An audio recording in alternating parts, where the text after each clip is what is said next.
لا إله إلا الله محمد رسول الله. Bismillah, alhamdulillah, assalamu alaikum, which means peace be unto you. Welcome to another episode of the Deen Show. We're trying to humbly help you understand Islam and Muslims.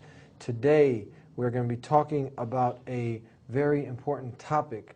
This is something now that is on some of the minds of the more serious people in life, people who have went through some of the things in life that many people go through, parties, being invited to some of the big social gatherings and being around maybe some of the celebrities, and you know what, they still haven't figured out the purpose of life. And now they're thinking and contemplating and getting a little more serious.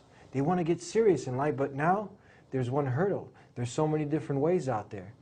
You got Tom Cruise calling you to Scientology. You got these people calling you to Christianity and Buddhism and this ism and that ism. How do you know which is the correct way, the religion, the way of life, the system that God Almighty wants you to live? We're going to be talking about that when we come back here on the Deen Show. You don't go nowhere. Allah, there's only one God and Muhammad is his messenger. Allah, la ilaha illallah. Allah, there's only one God and Jesus was his messenger. Allah, la ilaha illallah. I don't know why I did that. Maybe it's just to break the ice. Assalamu alaikum. Walaikum assalam. How you doing, brother? Very good, very good. You heard me introduce it. Yes. And I introduced you in another show, so we're not going to waste a lot of time there. You are from the Baina Institute. You know the Arabic? That's the original language that the Quran was revealed in. You know how to speak it? I'm a student of it, yes. Assalamu alaikum. Walaikum assalam. Okay, you know some Arabic. We're good. No. Okay, look, we're breaking a little bit of the ice, but this is serious. The guy's been to all the clubs, he's had all the girls, but he sees there's something missing, there's a void. She's been hustled and she's made a little money and she's sick of being used and abused and all this stuff, and people are ready to get serious. Yeah. You know what? But there's a lot of things out there, a lot of confusion for some people. How do they find out what is, they're smart enough to know, look, that there is a creator, but how is it that there's so many different ways, and which is the correct one? Talk to us. First, let's walk through the thought process of someone who comes to the right conclusions. They already recognize that this world was not created without a purpose. That, you know, the intricate creation of even ourselves, down to our very fingertips, is something very profound and amazing. So it couldn't be that this has been designed without an agenda, a cause, a purpose. No way. They acknowledge that there's a creator who designed this in such perfection. And any decent human being, one characteristic of decency is gratitude. When somebody does you a favor, it's human decency that you want to thank them. It would be very indecent and inappropriate of you that you had a flat tire, somebody came and helped you out, and you just turned the other way and walked away. Or drove off. That's just rude. It's not appropriate. It's not common decency. Not at all. And human beings have a sense of common decency across religions and culture. Absolutely, yeah. So when you realize there's a creator, you realize that he's created you in such a powerful way, and he's given you abilities that he hasn't given other creatures. Yeah. And he's given you, all of these faculties, not just your physical faculties, which are amazing enough. Like none of us paid for our eyes, and none of us, bought our hands anywhere. They were just given to us. And there are so many others that don't have these things. So one acknowledges, first of all, that these things were given to him or her without them having to pay for them. And then on top of that, there's sustenance, water, the air they breathe, the family they enjoy, the house, whatever they may have.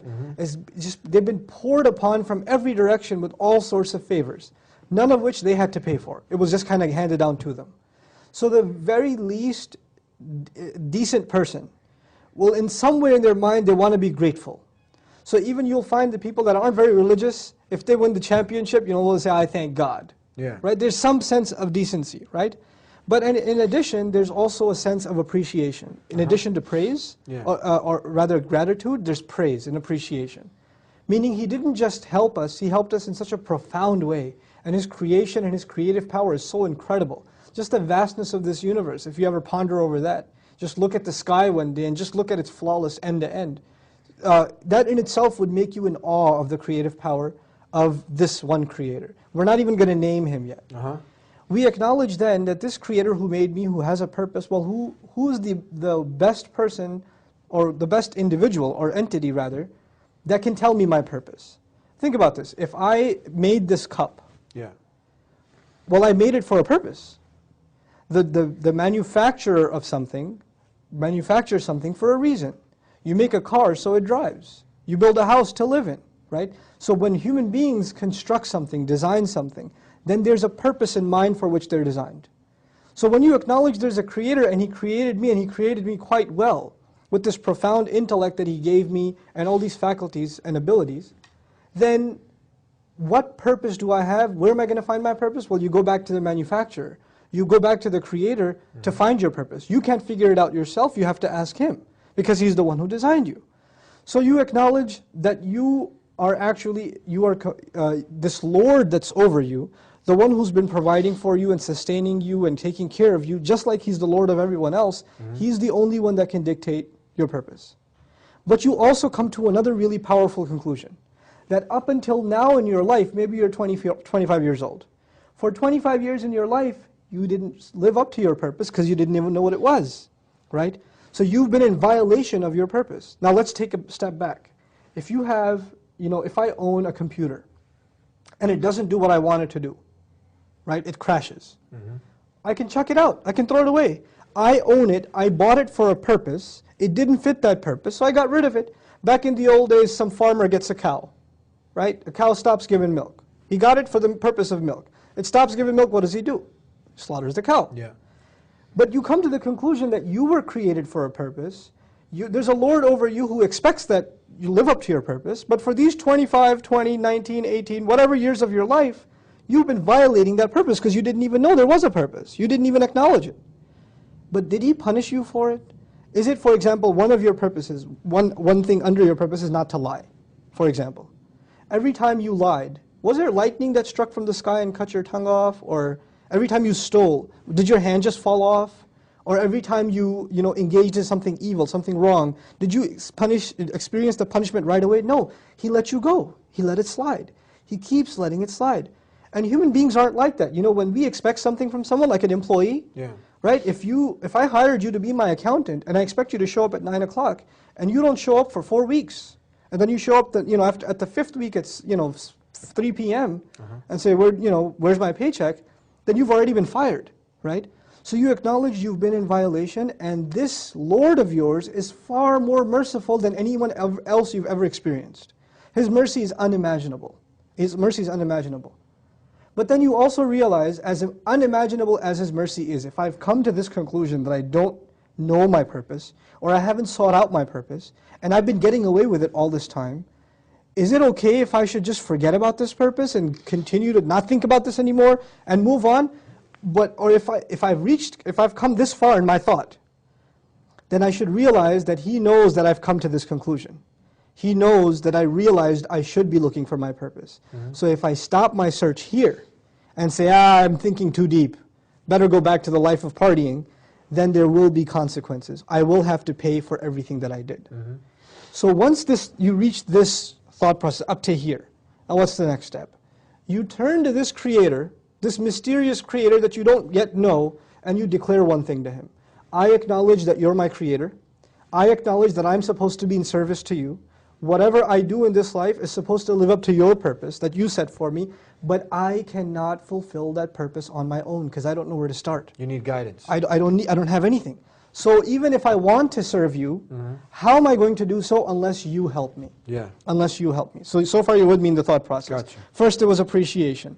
Then there was his amazing mercy that he let you slide so far. Then there was the idea that there's going to be consequence, so you better get your act together. Then there's the idea that you ask him, I'm going to worship you, I want to turn to you, I want to give myself up to you, we need direction but I now. need your help. We need direction. We need direction. So now when you ask him for direction, you ask him for guidance. You ask him for the way, the clear, straight way to live your life. But you also come to another conclusion. If in fact he is as merciful, if in fact this is the truth, then you can't be the only one. This must have happened before you. There must have been people before that asked for this guidance, sincerely. And there must be people before that were given this guidance, right? So you ask him, instead of being left out on your own, you ask him to show you a path that other people have already walked. People have already gone, and that he favored upon, right? And then there must be other people who asked for that path. Now listen to this carefully. They asked for that path, they got the path. It's like me asking you for directions, you gave me directions, but I didn't follow those directions, right? I didn't follow those directions. That's such a person who asks for the favor, gets the favor, and then disregards the favor, is someone who the Creator must be very angry with. You know, there's a person who didn't even get the favor. But there's a person who got the favor and then disregarded it. Saw the truth and then put it aside. This person is worthy of the Lord's wrath. And then finally, there's a person who asked for the favor, got that favor, received that favor, but then mixed his own thoughts and desires into that favor. God gave him guidance, He gave him the truth, He gave him clarity, but he didn't like everything that he heard. So he put something of his own in there and became lost. Now, this thought process that I've explained to you, actually, the reason I went in this route is because this is the thought process of the Qur'an, the first surah. The first surah of the Qur'an is actually the thought process of someone seeking the truth. We say, Alhamdulillahi Rabbil Alameen, the first thing. Praise and gratitude belong to Allah, the Lord of all the peoples of the worlds. All the worlds, okay? So we talked about praise and gratitude. Then we say, Ar-Rahman Ar-Rahim, the unimaginably, exceedingly merciful, constantly merciful. So this was the mercy part.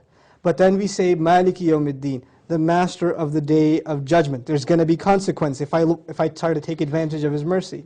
Then we talked about you reaching the conclusion you want to worship Him. Iyaka na'budu, we worship only you. But we can't worship Him ourselves, we need help. So Iyaka nasta'inu, we seek your help. We seek your help. What help specifically do we seek? Guide us. So what's the next ayah? Ihdina as-sirat al-mustaqim, guide us to and along the straight path. Then we said, this path must not be us alone. There are people that have gone down this road before. So we asked to find the road of those who have succeeded before us, the path of those who you favored, not those who earned your wrath, not those who went astray. Right? So this thought process is what we are asking people to consider. It's universal. I didn't take you to the Qur'an first. I showed you the logic of that path first, right? Once you understand this path, nothing I have said is directly saying accept Islam. All we're saying is be sincere to the Creator, be grateful to Him, accept Him as your Lord, ask Him to show you the path sincerely, and ask Him to show you those who walked down this path before and succeeded, and keep you away from those who walked down this path but then got lost, then went astray, or earned God's wrath, earned Allah's wrath.